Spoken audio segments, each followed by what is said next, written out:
श्री गणेशाय नमः। श्री सरस्वती चरण कमलेभ्यो नमः। श्री गुरु चरण कमलेभ्यो नमः। ओम हनुमते नमः।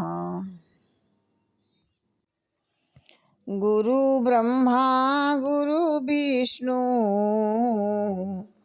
गुरुदेवो महेश्वरः गुरु साक्षात् परब्रह्मा तस्मै श्री गुरुवे नमः।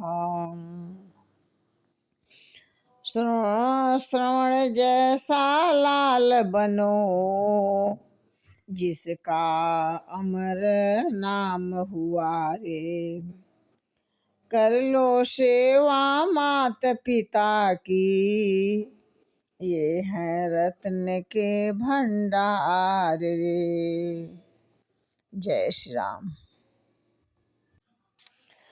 ममन रूप पुरुष जग माही, देखो खोज लोक तिहु नाही, ताते अब लग रहो कुमारी, मन माना कछु तुम ही निहारी। मेरे योग्य पुरुष वर जगत भर में नहीं है। मैंने तीनों लोकों में खोज कर देखा, इसी वजह से मैं अब तक कुमारी हूँ। अब मुझको देखकर कुछ मन मेरा रुक गया है। इस प्रकार से सीतहि चितहि कही प्रभु बाता, अहै कुमार मोर लघु भ्राता, गई लक्ष्मण रिपु भगिनी जानी, प्रभु बिलो की बोले मृदुबानी। सीता की ओर देखकर प्रभु बोले, मेरा छोटा भाई कंवारा है। परमात्मा श्री रामचंद्र जी ने उससे बात बनाकर टाल देने का प्रयास किए। तब वह लक्ष्मण जी के पास गई। लक्ष्मण जी को पहचान लिया कि वह रावण की बहन है, किंतु प्रभु की ओर देखकर कोमल वाणी से बोले। लक्ष्मण उसे संभवतः दंडित करने पर नीति के अनुसार पहले समझाने का प्रयास करना चाहिए, करना उचित है। ऐसा संकेत परमात्मा का पाकर अपने रोष पर संयम करके मीठे वचन बोले।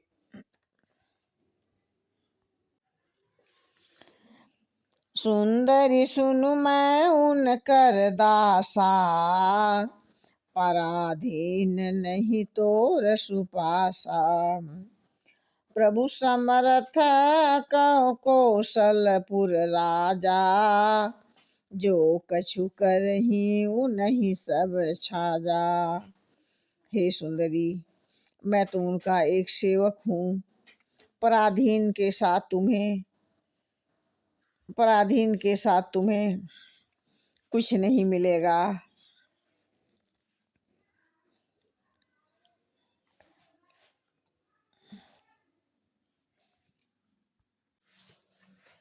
सुख नहीं मिलेगा। परमात्मा श्री रामचंद्र जी समर्थ हैं, कौशलपुर के राजा हैं। वे जो कुछ करें उन्हें फपता है। लक्ष्मण जी ने यह बता दिया कि हम सिद्धांतवादी व्यक्ति हैं, तू एक स्वेच्छाचारिणी नारी है, व्यसन के लिए भीख मांग रही है, तुझे सम्मान और शुभ गति नहीं मिलेगी। इस प्रकार से समझाने पर न मानने पर सेवक सुख चाह मान भिकारी, व्यसनी धन शुभ गति व्यभिचारी, लोभी जस चाह चार गुमानी, नभ दुहि दूध चहत ऐ प्राणी। लोभी कीर्ति चाहे और घमंडी का धर्म अर्थ काम मोक्ष चाहे तो असंभव। जिन दुर्गुणों के कारण मनुष्य उन लोभों को खो देता है, उनकी व्याख्या सहज में ही हो सकती है। जिसे अपनी आराम की आदत पड़ गई हो, वह दूसरे की सेवा नहीं कर सकता है।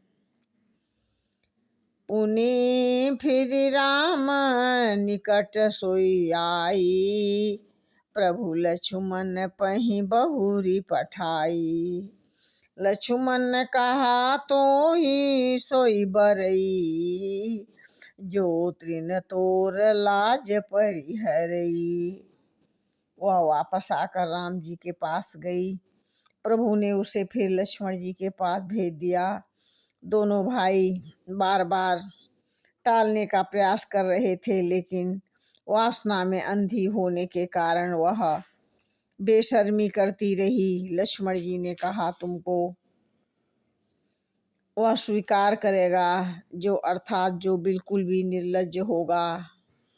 इस प्रकार से संकेत एक दूसरे को करते हैं। संकेत न समझने पर खैर शब्दों में लक्ष्मण जी उसके प्रति अपनी मान्यता प्रकट कर दी। जो सीधी न माने उसे कड़ाई से पेश आना उचित है। तब खिसियानी राम पहि गई, रूप भयंकर प्रकटत भई। सीतहि सबे देखी रघुराई, कहा अनुज सन सैन बुझाई। तब वह क्रोधित होकर श्री राम जी के पास गई और उसने अपना भयंकर रूप प्रकट कर लिया। सीता जी भयभीत हुई। देख करके रघुनाथ जी लक्ष्मण जी को इशारा देकर समझा दिए। लक्ष्मण अति लाघव सो, नाक कान बिनु कीन्ह। ताके कर रावण कहा, मानो चुनौती दीन। खरदूषण। कर दूषण पहि गई बिल पाता, धिग धिग तब पौरुष बल भ्राता। लक्ष्मण जी ने शीघ्र से उसके बिना नाक कान का किए कर दिया, मानो उसके हाथों में रावण को चुनौती दे दी। और इसके बाद नाक कान बिनु भई बिकरारा, जनु स्रव शैल गेरु कै धारा। कर दूषण पड़ गई बिल पाता, धिग धिग पौरुष बल भ्राता। निर्लज्ज नारी हो या पुरुष, जब अपने मर्यादा से भ्रष्टाचार से बाज नहीं आते तो ऐसा ही पाठ सिखाना चाहिए कि फिर उसी प्रकार से अपनी निर्लज्जता को दूर करें और दूसरों को ठग ना सकें। वह रोती हुई खरदूषण के पास गई और बोली, हे भाई, तुम्हारे पुरुषार्थ एवं बल को धिक्कार है। तई पूछा सब कहसी बुझाई, जातु धान सुन से न बनाई। धाये निश्चर निकर बरु था, जनु स्वपक्ष कंज गिरिजू था। उन्होंने सारा वृतांत पूछा। तब सुपनेखा ने सारी बातें बताई। यह सुनकर राक्षसों ने सेना तैयार किया।